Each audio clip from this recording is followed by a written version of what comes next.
Hello friends, welcome to my YouTube channel. So today in this video, I am going to show you how to create app folders on this device. Okay, so let me show you how to create app folders. So to create app folders, drag one app onto another application. So here I am going to drag Galaxy Store application to Gallery application.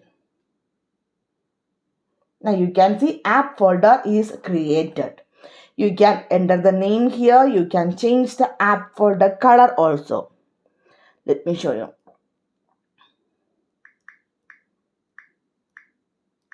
Simply here I am enter the app name Galaxy.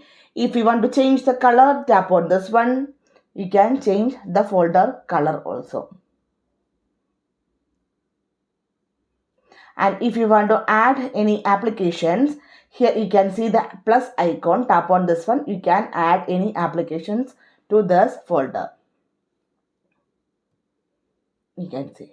Otherwise, simply press and hold any other applications and you have to drag onto that folder.